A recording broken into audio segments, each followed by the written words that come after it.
everybody, and welcome to the Casual Sports Podcast. It's just me. It's a pre-recorded edition here for Friday, but I'm breaking down every single high school football game we have going on the network. Picks for all of them, and we have a lot of them today, so I can't waste any more time. I've got to get right into things here. So game one, and it's a huge one. Austintown Fitch going on the road to take on Ursuline in one of the most anticipated matchups of the season. We've seen this Fitch team go in there against the best of the best from Las Vegas and take them down. It's one of the better teams in Canton, and Canton McKinley took them down, beat down Canton's Glen Oak by 30 points. And now they come in against arguably their hardest matchup of the season, which is crazy to even think about. But you look at this Ursuline team, the blowouts in week 1 and 2 against Franciscan and Brookfield, and then they go on the road into Steeler country to take on Farrell, and they come out with a narrow 2-point victory.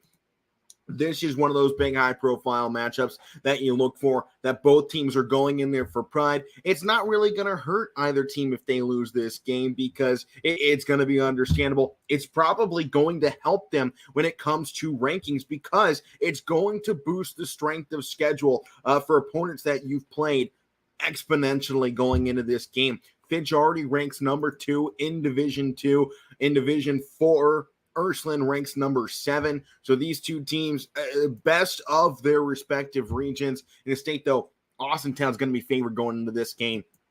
24th in the state, Ursuline's back at 47th. They both have some great teams. We've seen it. A little bit of controversy going on with this Ursuline program, some mishandled recruiting scenarios, and I think that's going to impact. I don't know if DC Farrell, when he's no longer eligible, but I heard it last week from Randy Clark. I believe he's only allowed to play a handful of games this season because of it. I don't know when that takes place. If that starts now, Fitch is going to go in here and they're going to win this thing big. I think I'm going to take Fitch in this game, but I think Ursuline's going to make it close. And from talking to Randy Clark, who took on this Ursuline team in week 1, he said, you can't get much better on that offensive line. You're not going to find a line in the state of Ohio or in the nation that's going to be that much better than this Ursuline team. So long as they have that line and they have their ability to run the football as well as they do with Lynch, who's put up 600 yards through 3 games already and 8 touchdowns, then they're going to be just fine in this game. Passing-wise, they might have some struggles. That's why I go with Fitch, because Fitch has shown it all season long.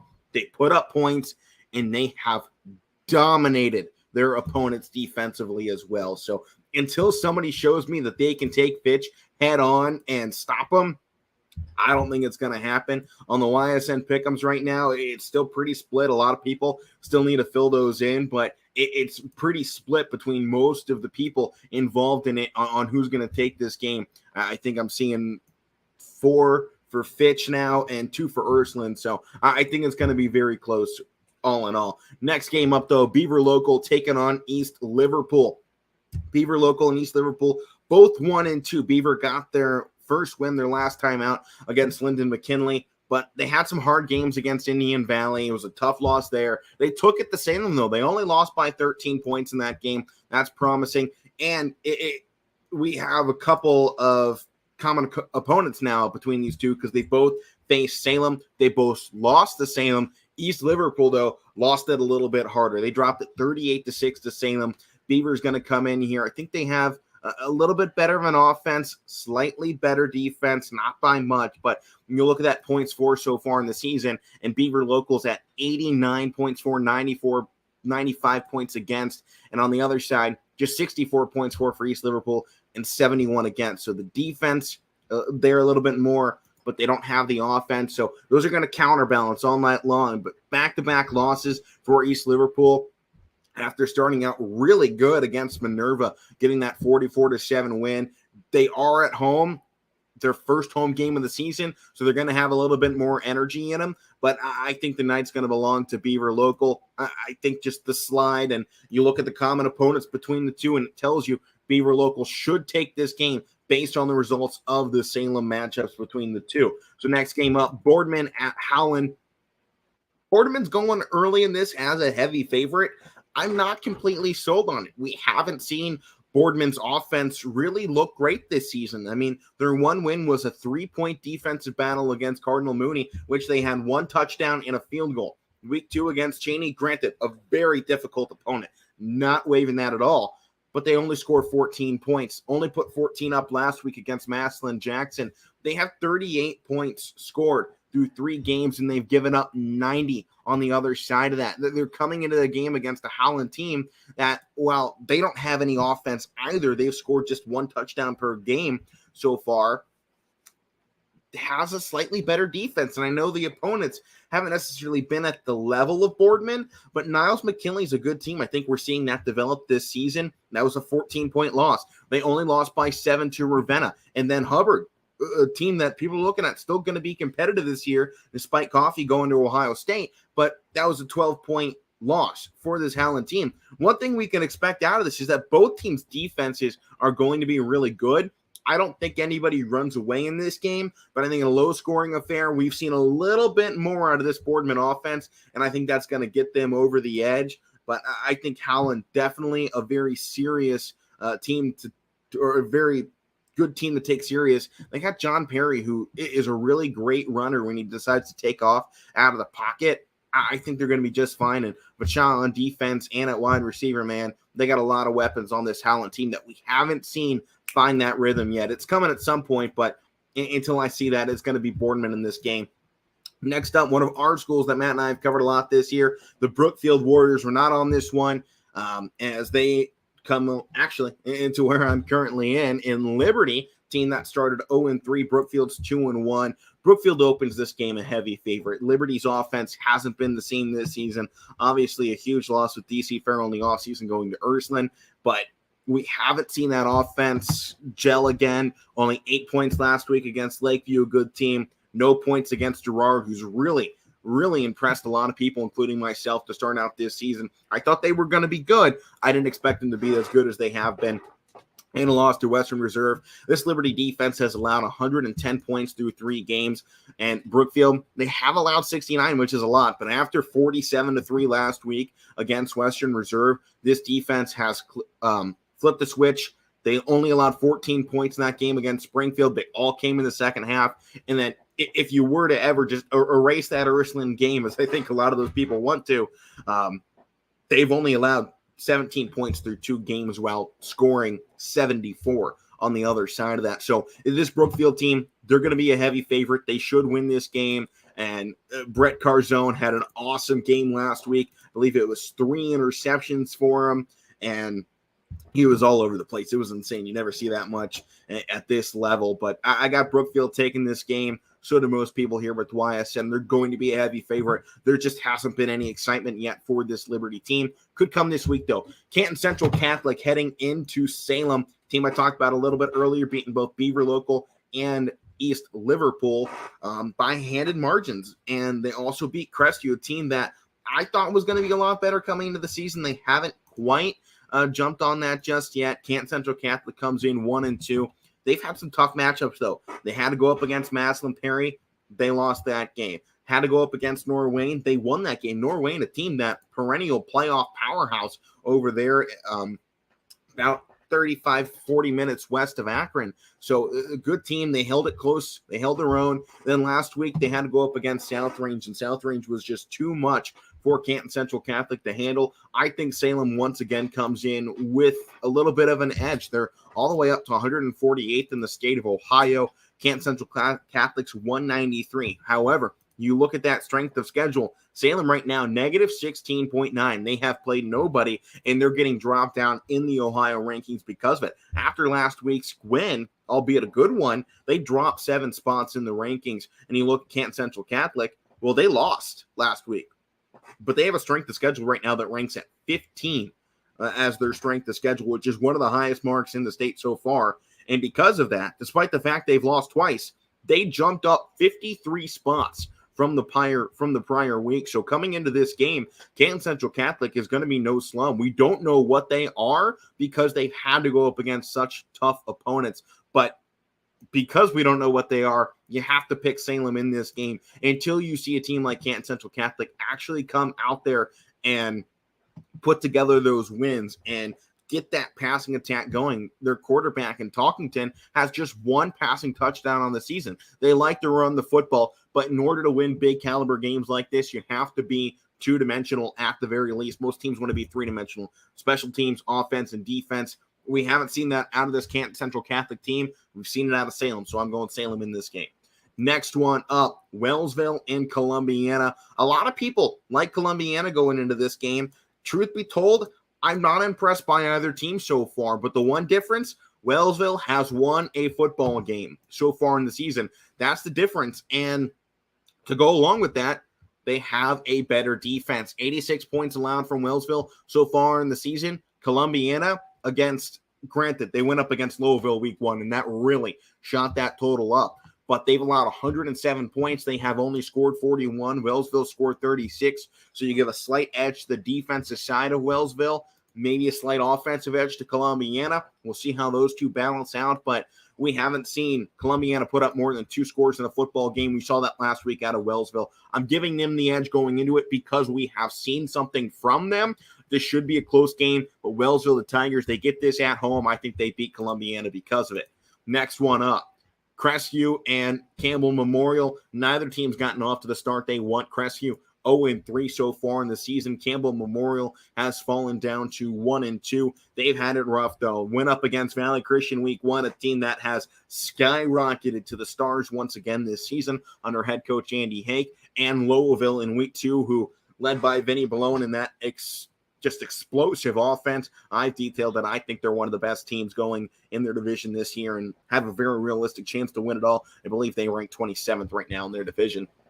But last week, a close battle for Campbell. They won their first game of the year, 21-14. Now they go up against Crestview, who has had similar struggles with the EOAC. They lost to Southern in a tight battle. They lost to United last week, again in a tight battle. In their week 1 loss against a very good Salem, again, a 10-point loss. They have not lost big games this year. I think that goes to their advantage. Last season, Campbell Memorial did not pick up a win in MVAC Gray Tier action. I don't think they get one here. They have a tough road ahead. They have Crestview, obviously, tonight, Brookfield next week, Liberty, Garfield, Champion, Newton Falls, LeBray. It's a hard schedule to have good line play. That's the one thing going for them. Their line has improved a lot since last season. I don't think it's enough to get them here. I like Campbell. They great people over in that region. I was just there last night calling a game, but I have to go Crestview. What I've seen out of Campbell is they run out of gas, and that's not going to get it done against a team that we have seen fight for 4 quarters, tooth and nail, just to lose it narrowly every time. I think Crestview picks up their first win of the season here tonight. Next one up, Garfield, LeBray.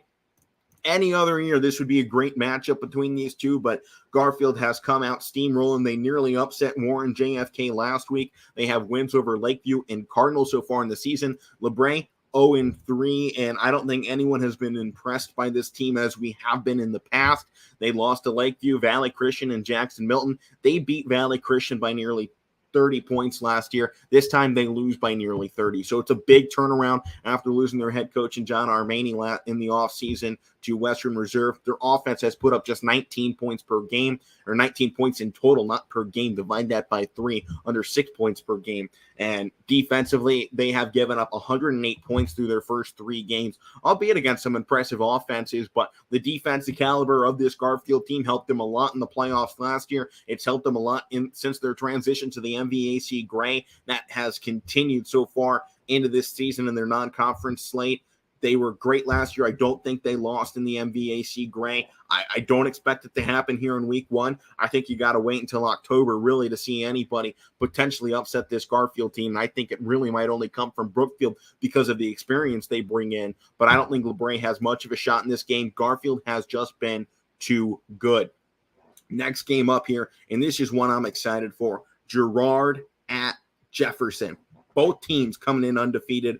Both teams shooting out with some great offenses and some really good defenses as well. Jefferson, 2 wins at home already on the season, dominated Grand Valley. Took a hard-fought game against Harvey from Paynesville, and they won last week in their only road game of the season, 56-14. Girard, they had the week 1 win that really set the table for them, and beat Streetsboro in that game on the road. Came back home, shut out Liberty. Went on the road again against Akron Ellet, an 0-3 team now because of Girard handing them a 42-13 loss. My one concern is I think Jefferson's strength of schedule right now maybe a little bit harder. It's ranked negative 22.3, not a high mark. Girard's at negative 16.8. So neither team has had that rough road so far. This is both teams' first real test of the season. Girard ranked number 13, though, in Division 4. Jefferson ranked 34th in the same division. Girard's coming in as the favorite. My only thing is you've seen this offense for Jefferson absolutely light it up. They have looked really good offensively. Their defense combines with it. This is a pretty split game as well in the YSN pick'ems. Seen a couple Jeffersons. I think you have a high probability. I think this becomes a probably 28-26 style game. I don't think it's going to be very high scoring despite both teams having really good offenses. They both have similarly good defenses that I think are going to slow the other team down enough. But ultimately, I have Girard coming out with the victory, and I think they still won on the road. Next game we got going on is Hubbard at Poland. I don't think there's much to get into with this Hubbard team. They've gone up against some all right opponents, and they've come out on top. They don't really have a very hard schedule for this early bit. They will, September 23rd, they go on the road to Jefferson. That will be, I think, this team's first real test. They had a hard-fought victory against Greenville, PA. They've had easy wins over East and Howland. Now they go up against Poland Seminary, who comes in 1-2 on the season. They have scored just 30 games. They lost big to Cheney. Didn't score a touchdown in that game, scored just one touchdown against Canfield, and won their matchup against Louisville. I think Poland better than their record shows because of those losses to Cheney and Canfield, but still their defense in those big games hasn't looked great. I think they're going to struggle against Hubbard. I think Hubbard pulls out a tight victory in this game, but I think that defense for Poland really kind of garnishes some attention here. Their offense gets going a little bit more here in week 4 of the season. I would say maybe a 23-14 style victory. Give it to Hubbard, though. Next up, Lakeview going on the road to Niles McKinley. Lakeview and Niles both off to some pretty good starts. Lakeview 2-1 to get us started on the season with wins against LeBray and Liberty. The one loss, a close one in there to Garfield. You can't shame it. Their defense did wonders against Garfield, but they didn't have the offensive production to win that game. McKinley, same thing against Alliance. They didn't have the defense in that game. They had plenty of offense, but they beat Howland. They beat Independence. It was a good win last week.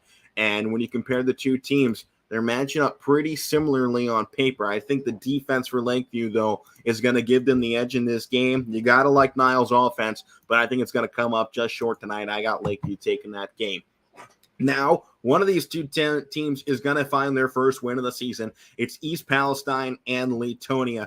And East Palestine, those Bulldogs, man, they are in desperation mode trying to win this game because it might be the most winnable game on their schedule to this point. They had a hard-fought battle against Memorial last week, a game that they could have won. They slipped it just a little bit. Now they go home again. They have Wellsville coming up next, and then their schedule gets rough. They have Lisbon, United, Southern, and Valley Christian combined with Columbiana left on that schedule through the next 6 weeks. So it's going to be a rough one. If East Palestine wants to win this season, it has to come tonight. They go in here against Latonia, scoring 35 points in total on the season. They've allowed 94. Latonia, they've had some tough matchups. They had to go against Matthews last week, who has looked phenomenal. They had to take on Martins Ferry, another team looking good, and they got shut out to Jackson Milton. We have only seen 13 points out of this offense for Latonia, and that came in just one game against Martins Ferry. I think the offense definitely does a little better here.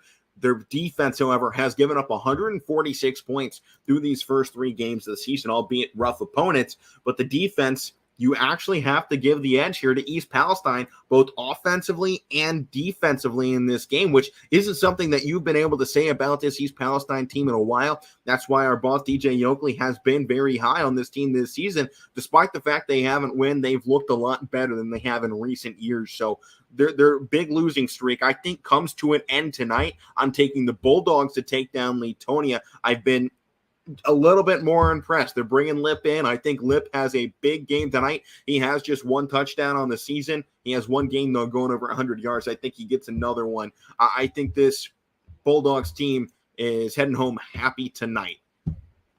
Next one, Louisville taking on North Canton Hoover. This is going to be a tough, hard-nosed matchup as the defense for Louisville has played really good. They've given up just 48 points through 3 games. Their offense has been the struggle bus, though. Just 26 points through 3 games in matchups against Steubenville, Poland, and Northwest Canal Fulton. Hoover comes into this game 2-1. They have the better offense. They've beaten teams like Buchtel already on the season. They lost to Mansfield Senior 2 weeks ago, and last week they beat Garfield Community Learning Center 40-6 as a tune-up game going in here against Louisville this week. I think this is a tough matchup. Canton's definitely got the offense, but defense is going to belong to Youngstown in this one. Louisville is going to be a tough opponent to go in there against. Definitely the toughest defense that Hoover has had to go up against so far on the season. That 1-2 record reflects on the offense. The defense for this Louisville team has been spectacular. Unfortunately, until we see that offense turn it around, I got North Canton take this game. Louisville Rockets, speaking of offense, are going to look for their 3rd game above 50 points on the season. Just shy last week, 49 points against Greenwich South Central. So we'll see what they can do against the 0-3 Springfield Tigers, who so far in the season haven't looked great. Got shut out last week at home again against Geneva, 27-0. They are not the same team from last year. Colton Rourke has yet to find a rhythm with this squad, and if you don't have that coming into it, you're not going to find it against Boulogne and this Louisville Rockets team. They are just too talented. 16 touchdowns through 3 games for Vinny Boulogne on the ground. He's also compiled 184 yards, 2 touchdowns. He's averaging 11.5 yards per carry, and his running back in Rivero Ocasio also 144 yards and 17 carries. He's averaging 8.5 yards per game. And Perry, the young sophomore running back, also getting in there, averaging 9.6 yards per carry. They are really good, fundamentally sound, and they are a total team package. They have 5 receivers at the moment over 100 yards, and they also have 5 receivers with a receiving touchdown on the season. They aren't a one-trick pony. They can go everywhere on the field. They are too dangerous of a team to come in here and lose a game like this to Springfield. It could happen. I just don't see it. Vinny Boulogne, I believe, is ranking he ranks 5th right now in the state in total yards with over 1,000 yards through 3 games. He is really going out there. In Division 7, number 1 in passing yards. And his wide receivers, 5 of them rank inside of the top 15 in Division 7 for receiving yards as well. This is an epic campaign going on for Louisville, and they are going to run through Division 7 like it's a hot knife through butter. I got Louisville in this game. I think they're going 50-plus again. They are maybe the best offensively talented team I have ever seen. I saw this group 2 years ago, and I was like, man, they could be something good, and they have turned out much better than I think anyone could have expected. So I got Louisville going big in that matchup tonight. I don't think it's going to be close. Next one up, though, is Mineral Ridge taking on McDonald in this game. Mineral Ridge comes in undefeated. They've gotten off to a really good start. Not really have the strength of schedule, but their defense has done the job. They've won the games they were supposed to. And McDonald, they've had hard matchups. Southern and Valley Christian, 2 of the top EOAC teams, came in and dominated this group, but McDonald got one of those games back against that group. They beat Columbiana 14-13 in week 2. But with the way Mineral Ridge is playing right now, they are the team to beat, I think, at the moment in their side of the MVAC. Valley is their quarterback, 3 touchdowns, 1 interception, but it's the ground game that you have to look at. 2 backs over 300 yards. One of them is their quarterback in Tristan Valley, and Ian Erb as well. 439 yards rushing so far, 6 touchdowns on the season, and you have to watch out for Miller receiving at 221 yards for 3 touchdowns. Mineral Ridge is going to roll it tonight. Their offense has been spectacular, so I think they take it. Newton Falls taking on Champion in tonight's matchup. Both teams come in 1-2. Newton Falls lost to Mineral Ridge last time out. They lost to Jackson Milton week 2, but they still hold on to that shutout from week 1. And that's one thing. We have seen some decent play out of their defense. Holding Jackson Milton to just 16 points was a good mark. On the other side for Champion, you talk about a hard road so far. They had Warren JFK in week 1. They had the Rootstown Rovers in week 2. And then week 3, they had to go against Southeast Ravenna, and they win that game. So strength of schedule, I think you got to favor onto the side of Champion, maybe by a smidge. I'm actually going to be on this call tonight with Matt Morrison. It should be a fun one over there in Champion. I'm excited. I think this is going to be a very close matchup. My only problem when you look at it, and I love to compare defenses because offense can go out and put up a bunch of points, but defense wins championships. Points allowed, 83 points allowed for Champion so far in the season. Newton Falls have only allowed 49. A big part of that was that shutout in week 1.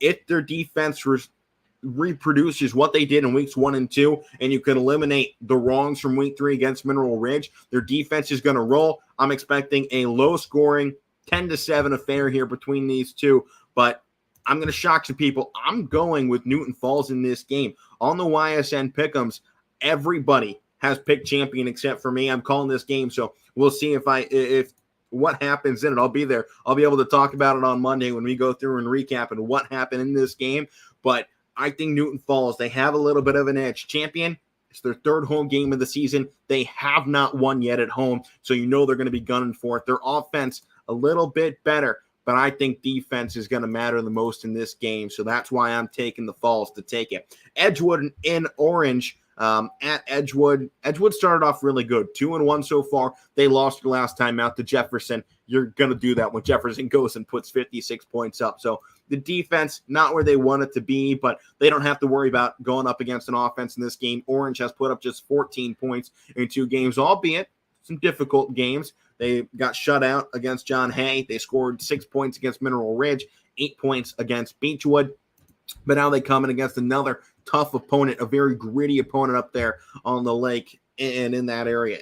Not necessarily the biggest offenses, although Jefferson's changing that around, but their defense is just pristine up there. I think Edgewood's going to have that defensive advantage coming into the game. Their offense isn't going to need to get more than 3 touchdowns to win this game. Heck, they might only need 2 to take this game. So I got Edgewood taking down Orange. JFK is going into a hard matchup against Perkins out of Sandusky. Perkins so far undefeated. Shutout win last week against Port Clinton and near shutout against Woodward out of Toledo in week 1, and a tough, hard-fought matchup against Elyria Catholic, a team I believe last year was making a deep playoff run, and an overtime matchup, 42-41. Perkins came out on top, and the 41 of the 47 points allowed by Perkins defense this season came in that game. Their other 2 games, they allowed just 6 points between Woodward and Port Clinton, and all of them came from Woodward. 148 points of offense for this team. They are averaging almost 50 points per game. JFK is going to have their hands full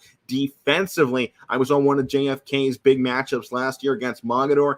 Their defense was pristine. Their offense, I think, is the problem. They look a little better this year, though. Getting the win against Garfield last week, and their defense held strong. You've seen good defense out of JFK all season long. Their offense, it actually has decreased in points every week, so they need to find a way to flip that switch back on, turn it around, and get their guys going in order to take this game against really a true offensive juggernaut in Perkins, who is looking right now like they are a force to be reckoned with.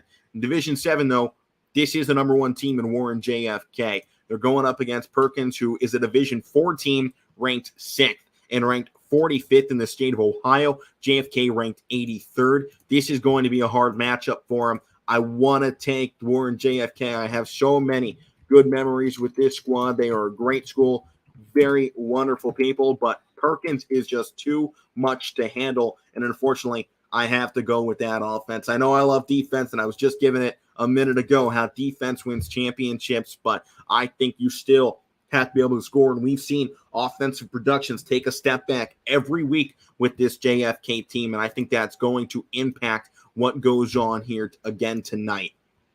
Next game going up, West Branch taking on Ridgewood, and I'm going to be temporarily a West Branch fan here. They beat my high school alma mater's rival last week, 49-7, gave him a good beat down. I loved to see it last week. They went into Richfield to do it as well.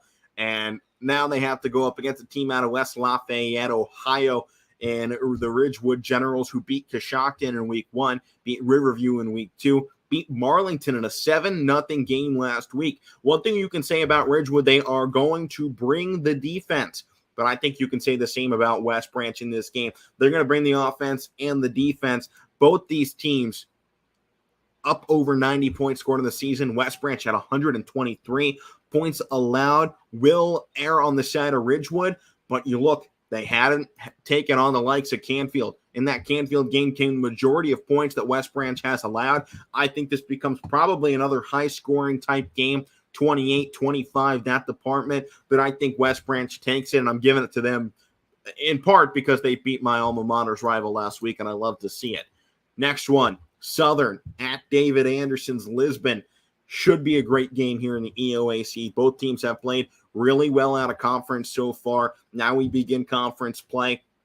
Lisbon put up a ton of points against Fairport Harbor and Wyndham. They lost one last week. Their defense finally gave in. Toronto ran it up 42-13. Southern, we haven't seen the collapse yet. Their defense has looked spectacular so far. They are going to be a force in the EOAC in their matchup in a couple of weeks against both Valley Christian and United. 2 of their last 3 games of the season is going to be must-see television that will decide the conference. So keep that in mind. Those late game matchups are going to decide how the EOAC rolls this year. Another matchup tonight is going to be very important in that as well.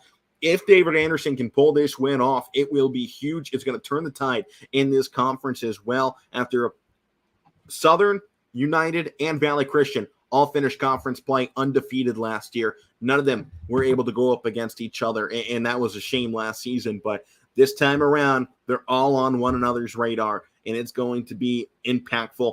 And Lisbon has a chance to shock everybody. I think it's going to be a hard uphill battle. I don't think they get it quite done. I think they get close. I think they get real close, but I have Southern pulling it out just narrowly at the end.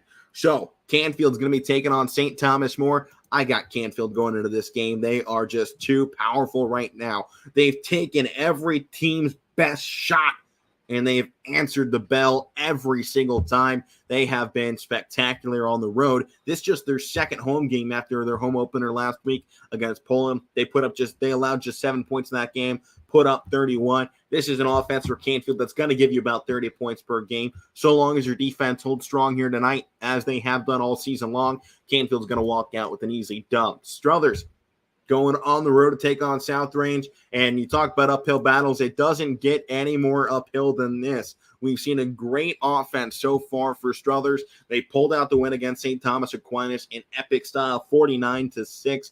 Last week on the road against Streetsboro, though, narrowly dropped it 42-41 to Streetsboro. Heartbreaking loss for that group. You get so close, you can't get it done. I think you have to look at this team as a better than 1-2 record. However, they're going to be dropping a 1-3. South Range comes in having allowed just 42 points so far on the season while scoring 113.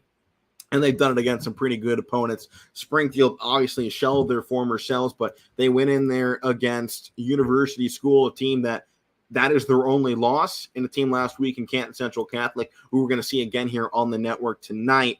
And they've beaten them both. Probably might be a little bit of a similar test to last week, but South Range pulled out. I think they're going to do it again. South Range, it's an uphill battle. They've taken their lumps so far in the season. The road's not going to lighten up. If they can win this one, they're really going to shock a lot of people up there in the NE8, and they are going to turn the tide because they have maybe one of the hardest schedules coming up. South Range this week, Hubbard next, then Lakeview, then Jefferson, then Niles, then Girard, and then Poland at the end of the year. It is not going to be easy at any point for Struthers this season. I think it's going to be a rough test tonight. I don't think they get it done. Waterloo taking on McKinley. And I think this is a game you can go either way with it. I don't think too much riding on it, but Waterloo starting out playing conference here in the MVAC Scarlet, lost last week on the road, won their last home game against Strasburg Franklin 40-14, lost before that to United. Watch out, that EOAC's got a lot going for it. Sebring, they've had it rough. They couldn't beat St. John Ashtabula last week, who we've talked about was shut out to start out the year. and they lost to Lincoln West. They lost to Matthews. They've had to go up against some pretty good offenses, and their defense hasn't given us anything. Waterloo, they have a defense that can keep them competitive, even if their offense doesn't always show up. When their offense did show up, though, against Strasburg Franklin, 40 points. I got the Vikings taking this matchup. I think you just have seen more out of that offense, an ability to win games from that offense. I think maybe most important in that as well. So that brings us down. Only got a handful of games left. Lakeside, the Dragons, taking on the Geneva Eagles. Coming to this game, both teams looking good. Both teams spectacular offenses and even better defenses. Lakeside has given up just 17 points through 3 games on the season, beating Brush, Madison, and North. And now they come in here on the road, mind you, to go up against this Geneva Eagles team, who also took a loss to that Madison team that Lakeside beat, but then came back, beat Struthers, beat Springfield. They're rolling now. They got that momentum. They got that offense ticking. However, we saw Lakeside against a common opponent go out there the week after Madison won 13-7, and Lakeside took them down 28-10. That offense, better for Lakeside.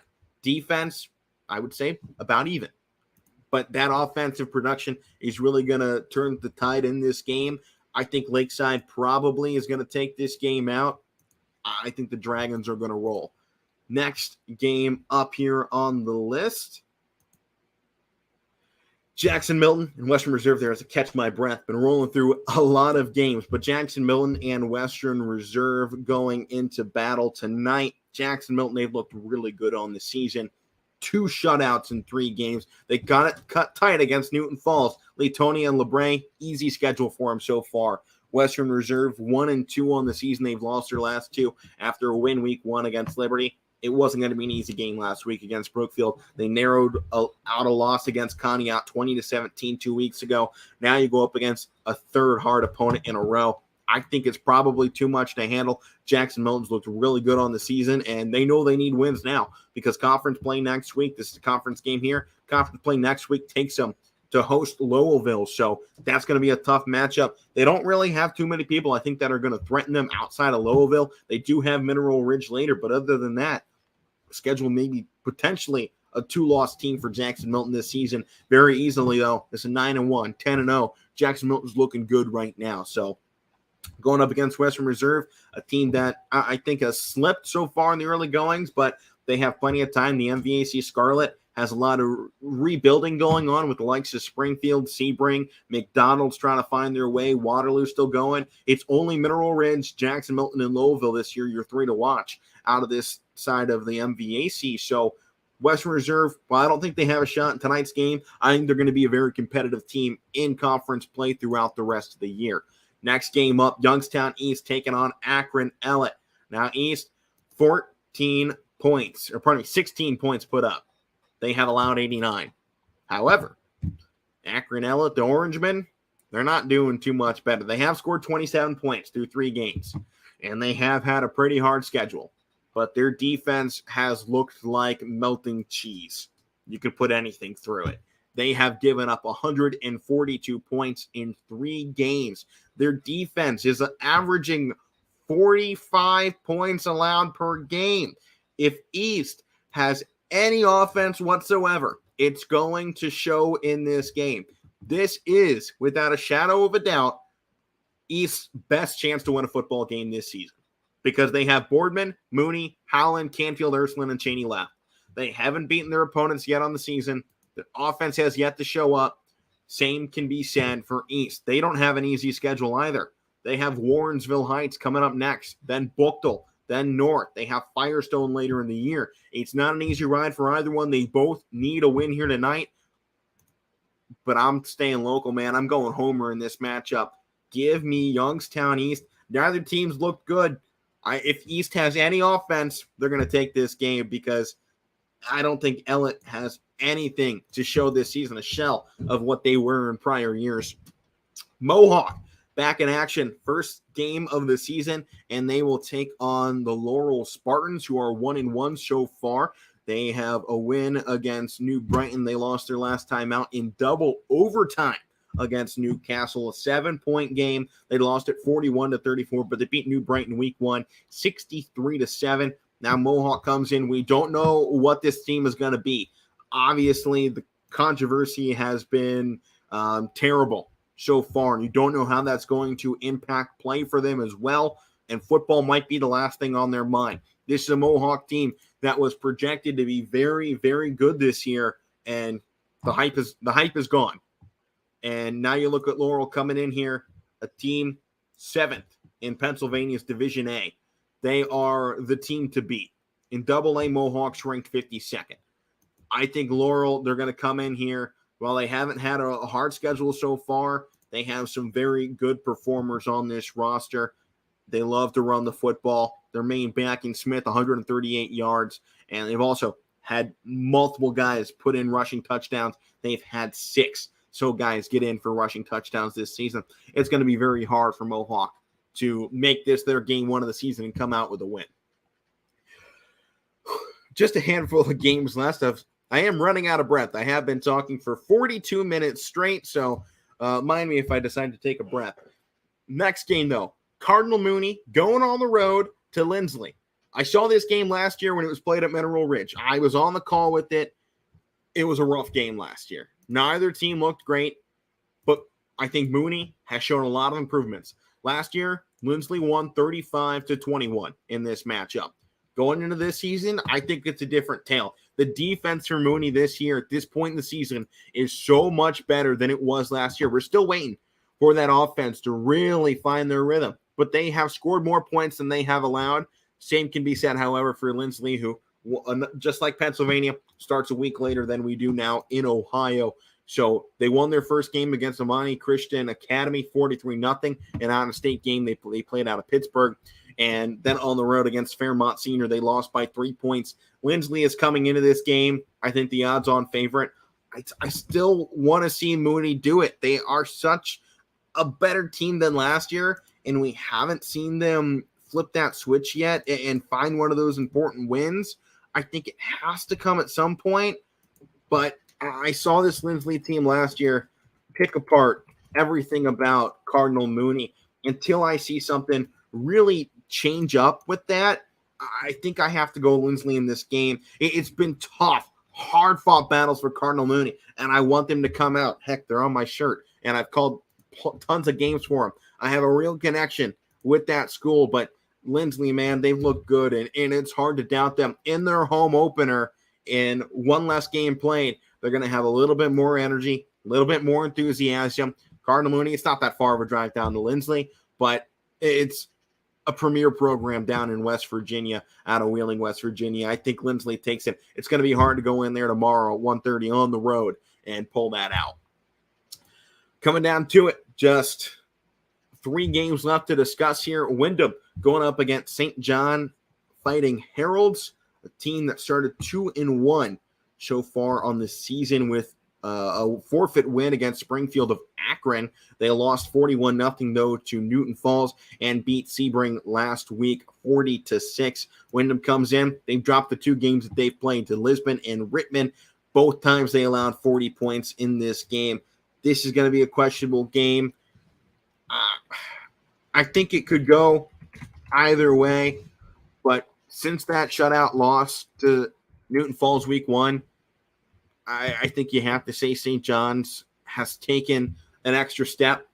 The forfeit win obviously is going to make that schedule look better, so it makes it a little harder to look at them and go, all right, what are they? Because really, they're a 1-1 football team with a shutout loss and a near shutout victory. So both sides of the table, but Windham, what can you say? Consistency here, man. Allowed 40 points twice on defense. You can't do that when your offense is only going to average you 23.5 points per game. So until that offense, well, actually, I'd say the offense is fine. Until that defense really turns around for Windham, I think they're going to struggle this season. I think St. John Ashtabula is going to take it. Now, on to our final 2 games. Vienna Matthews going in against Edison in an undefeated matchup. Edison has only allowed 8 points on the entire season, and it came back in week 1. They have gone 2 shutout weeks in a row. Matthews has given up just 15 points on the season. Neither team's had that hard of a schedule, however. And now they go at one another on Saturday. Edison ranked 61st in Division 5. Matthews ranked 49th in Division 7. In the Youngstown region, though, Matthews ranked 48th. They are not being given much credit for their big wins because their strength of schedule at the moment, negative 66.9. Edison's negative 46. Neither team's played it hard so far. This is going to be both of these groups' toughest test yet. And it's going to be exciting. It's going to be a slugfest. I don't think any punches are going to be held in this game. It is going to be just mano a mano offensive slingers. This is going to be maybe a 50-point game for each offense. But the defenses have also great. So then you go, all right, well, offenses are probably going to put up 50. Well, the defense might hold them to 20. It's such a coin flip of a matchup. But with the way that this Mustangs crew has been playing, they are hard to doubt. The consistency, though, for Edison has been on the money. 42 points week 1, 41 in week 2, 42 in week 3. You can't beat that consistency. You come in here, Edison, they got as good a shot as anybody to pull off this win. They looked at a little bit better. Matthews, no one's looking at it. They haven't played anybody. To that point, I like Matthews so far, but I think they have their first stumble. Back-to-back shutouts for this Edison Wildcats team. I don't think they make it 3 straight, but when you have a defense that can do that, they are going to be the reason you come out with a victory. So 12 minutes to go on the show. One more game, then we'll wrap it up. And this one, my game, Saturday night, or potentially. I don't remember now. Valley Christian hosting United. What should be a great game between these two. Valley Christian, undefeated. United, undefeated. A great matchup that we got deprived of last year. Only once in the last 20 years have these two teams met for a game, and United won it. It was tight, 2020. United came out with a big victory. Valley Christian, though, a completely different team since then. And this season, Jashawn Lindsay's going big. Jontrell Mixon's going big. Bashan Gurley's going big. And Jordan Pete, man, that boy's coming along. He's working it well. And I think it's going to be a very competitive matchup tonight.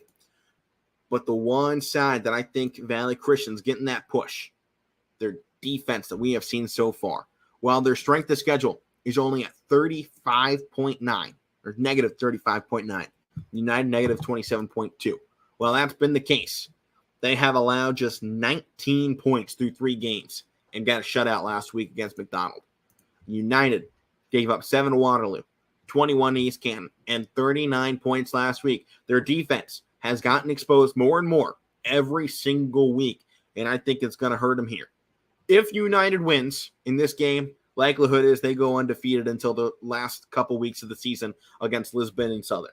They have Latonia, Columbiana, East Palestine, and Wellsville. Their next 4 games. Valley Christian, they have it tough next time out as well. They have Lisbon next Saturday. But then they go Latonia, Columbiana. Then they have their tough game against Southern. Then they should finish out with Wellsville and East Palestine and wins. This game right here, this Saturday, could potentially decide the EOAC in Week 4. First conference game could decide how this conference goes this season. If Valley Christian comes out here, or United, and wipes the floor with one another, the entire balance is set off in this conference. United won it last year. I believe they were 6-0 in conference play. 5-0, I think. Really great team. We were deprived of this matchup last year, and I remember talking to Andy Hake that week when they lost that game, or when they lost the ability to play that game. He was irate. He wanted this game. He might want it more than anybody else out there on the field. But those players, they're going to buy into that enthusiasm because they always do. These players love to fall in behind their head coach. And I think you've seen that this year more than any year from this Valley Christian program. What Andy Hake is selling, these boys are buying because it doesn't seem to matter. Every week, this team comes to play, and you could talk to him. He will tell you he is surprised by this team. Week 1, he was telling us before the game, I expect maybe a 20-point game. If we win by 20, I'm going to be surprised. They won by 40. Week 2, he knew it was going to be rough to go into LeBray. Go on the road in LeBray. They win by 38 points, or 28 points, pardon me. Then going to McDonald, I'm sure if you talk to Andy Hake again, it's going to be a tough game. They got a good defense, some real playmakers. And they came away with a 33-0 victory. This defense for Valley Christian has completely flipped from last year. Completely flipped, mentality-wise. Because they had a good defense last year. But they only had 2 shutouts, and it came against Wellsville and East Palestine. Now they're doing it against McDonald. Now they're dominating LeBray, who beat them 41-21 last year. Now they go and hang even more on Campbell. It was a 36-6 point victory last year. It was 47-7 this year. This Valley Christian team has gotten better in every single department, and that doesn't seem possible after they lose their starting quarterback. And now you bring in a senior in Jordan Pete, who has played every single other position on the field but quarterback, and is going out here working with maybe the most skilled position group I've seen in high school yet. And they are dominating. Dominating. No one has challenged Valley Christian, I think, until this game. We've seen United get challenged. We have not seen it from Valley Christian. United last week, a tough, hard-fought game against Crestview. 42-39. It doesn't get any better than that. That's what you want. United ranked 304th in the state of Ohio. Valley Christian 341. Division 6, Valley Christian ranked 28th. Division 6, United ranked 24. Right by one another. In Youngstown, United's ranked 26th. In Youngstown, Valley Christian's ranked 31st. Cards will tell you this is United's game to lose. Andy Hake will tell you it's Valley Christian's game to lose. He's got confidence. It's going to turn back to those players. I haven't gotten the chance to see United, talk to anyone from United, but all I know is they have to go up against the big man known as John Trell Mixon, who took it 81 yards 2 weeks ago on one play. Got a pick 6 out of his defensive end spot by snagging a ball straight out of the air. They have to go against Jashawn Lindsay, one of the best running backs in the region as well. They got to go against Jordan Pete, a guy who started slinging it, and his wide receivers are loving him, including maybe the most talented and cocky wide receiver there is in Vashawn Gurley. Talked to that guy at halftime a couple weeks ago when they were beating Campbell. He's like, they could put the whole team on me. It won't matter. Put the whole team on me. They put him in doubles and triple coverages, and he still came down Moss and half the team. He's cocky. I love it. I'm taking Valley Christian. I'm on the game, and I'm rolling War Eagle with it as well because that team, they're drinking the juice, man, and Andy Hake, he's spiking it with wins. That's what's going on. He's spiking it with confidence because those boys are coming out, and they're looking good. I got Valley Christian, but it's going to be close. I think United, they're a very good team. They've won those close games already, but we haven't seen Valley Christian in those tight games. We'll see if they can pull it out.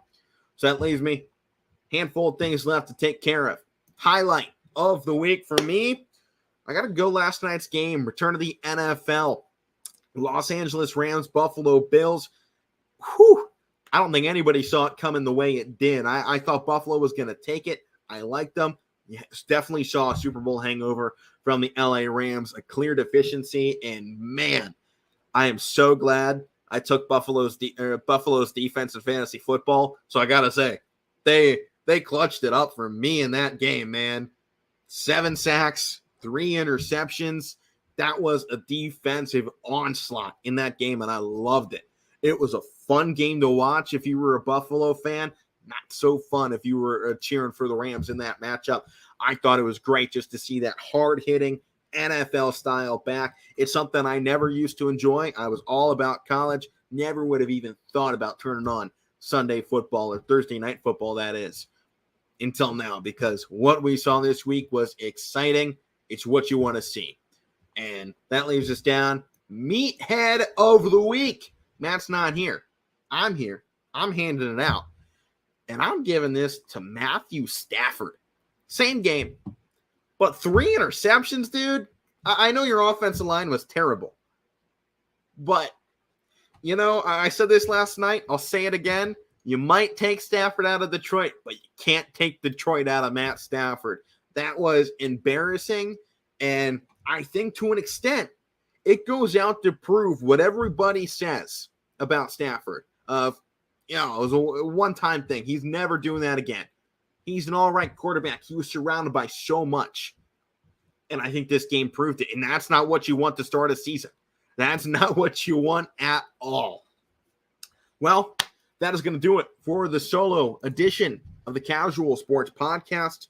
I have been Alek Koberna. You can find me later tonight here on your sports network, Newton Fault at Champion, to go along with, 20 some other games that I just read out. You know where to find us, your sports network, ysnlive.com/games/whatever team you want to be for. I'll be on the call as well tomorrow night. Valley Christian versus United. 2 big games this weekend and a lot more across the Valley going on tonight here on your sports network. I've been Alek Koberna. I'll see you on Monday. We're talking high school football. New format coming next week. Don't miss out.